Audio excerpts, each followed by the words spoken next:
Well, hello, folks. Welcome back to Three's In. This afternoon, I'm going to start with a story of a rescue that I participated in at Crot Royal Thai Air Force Base on the 12th of July, 1974. I was on alert with two other officers, a co-pilot and a navigator, and three other enlisted guys. The engineer, radio operator, and the loadmaster.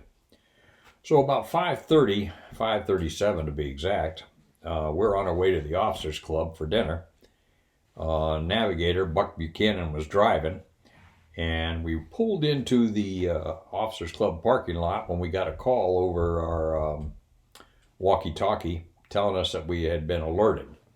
That means that we'd been essentially scrambled.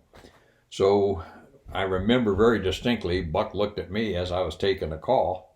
I was in the shotgun seat in the truck, Buck was driving, and he looked at me, and as we rolled through the parking lot, he just dropped it into low gear and took off for Fort Apache. Now, Fort Apache was where we had the intel shop and the weather, and that's where we drew our weapons from the armory there.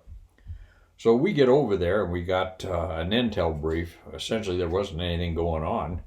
I didn't get any information on the mission over the radio.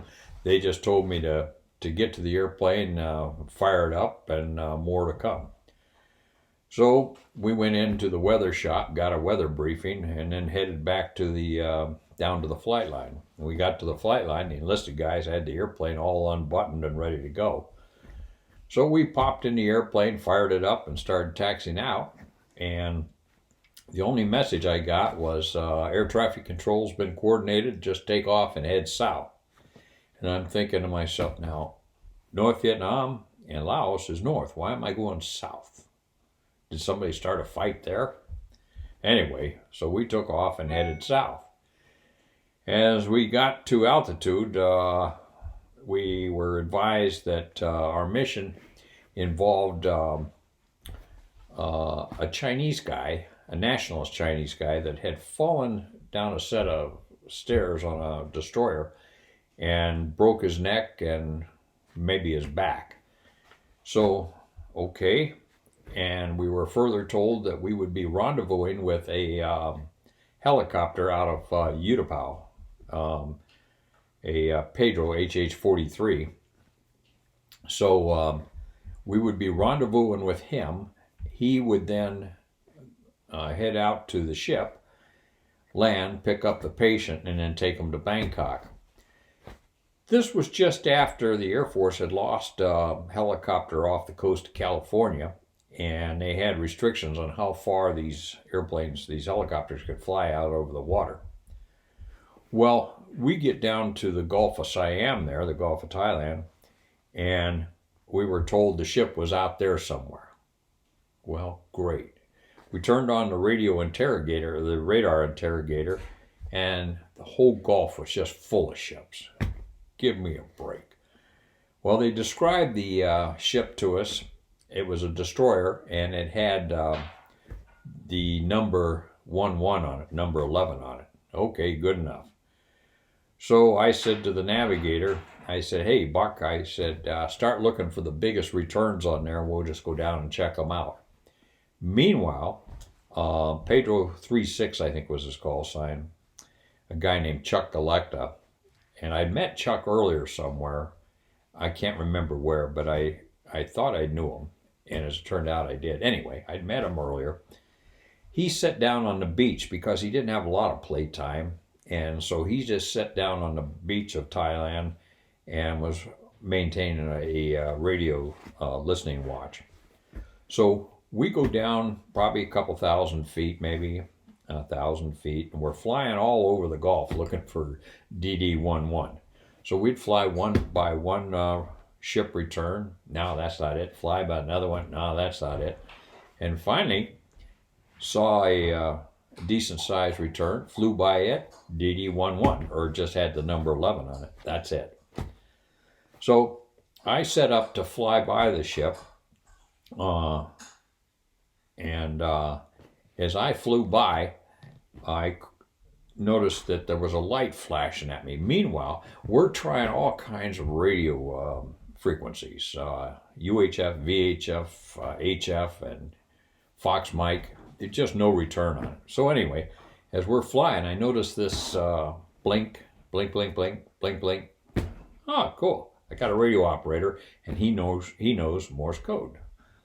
So as I went by him, I pulled up into a closed pattern to the left, and so I could maintain visual on the ship, and then said to the radio operator, "Come on up here." And we had a window just down here by my left side. I says, "Go ahead and get down." He had his little pad with him, and I said, "I'm going to fly by relatively slow, and you can see what they're saying."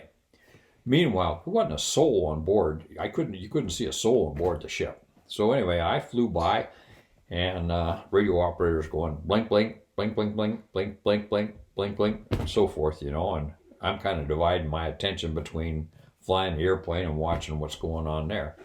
And as we got past the ship, we pulled up, and this guy says, "AC radio." I said, "Go ahead." He says, "Well, I've just discovered another deficiency at Hill Air Force Base," which was a schoolhouse for rescue at the time. And I said, "What's that?" And he said, "Well, sir," he says, "they're transmitting in 10 words a minute." And he says, "We're only required to take, or 10 letters or words a minute, whatever it was." And he said, "We're only required to take 6 or 8. So I said, "So you didn't get the message, did you?" He said, "No, sir." Meanwhile, the co-pilot, Monty Thames, chips in. He says, "Listen," he says, I was in Scouts. How about I come up and I'll read the letters out to you, and then you can read the words."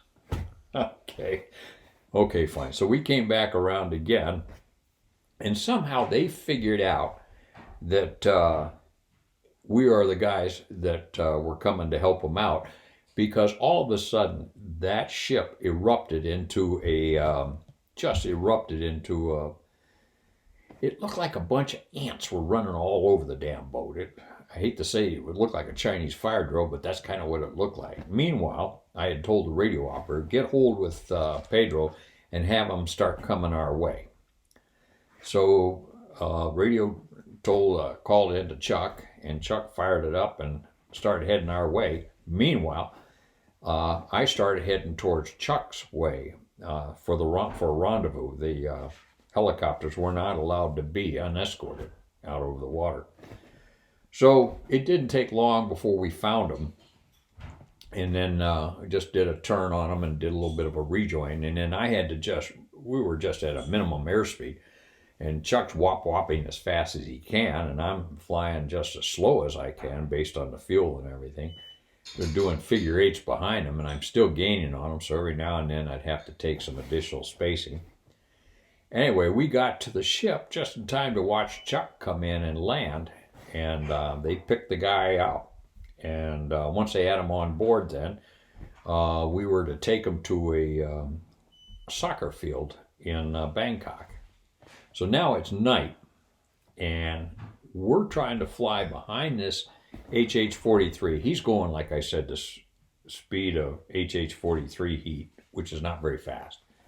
And we're back there just doing figure eights.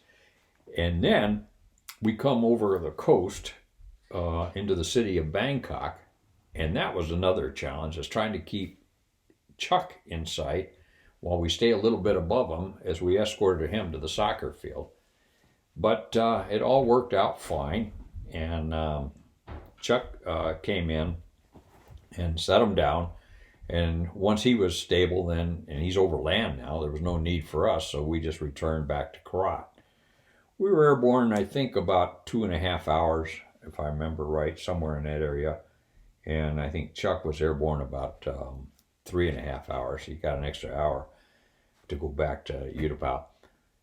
At any rate, it was quite an interesting mission, and one that was really rewarding. I later heard that the Chinese guy actually made it, and as it turned out, the Chinese embassy then subsequently awarded the aircraft commanders and 3 guys out of the rescue center Chinese air medals.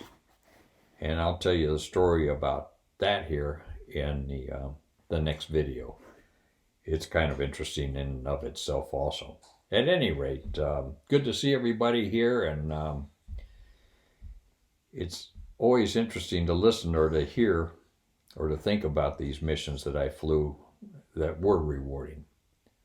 So thanks for chirping in, and we'll talk to you again soon.